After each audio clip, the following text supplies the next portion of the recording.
મહત્વના સમાચાર આપણી સમક્ષ આવી રહ્યા છે।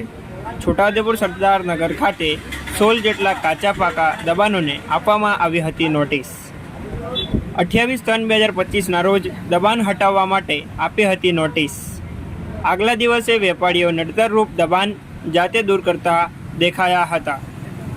દબાણો દૂર કરવા તંત્ર આવે અને માલ સામાનને નુકસાન ન થાય તથા સરકારની કામગીરીમાં સહકાર આપવાના હેતુથી વેપારીઓએ સ્વેચ્છાએ સામાન હટાવતા નજરે પડ્યા હતા।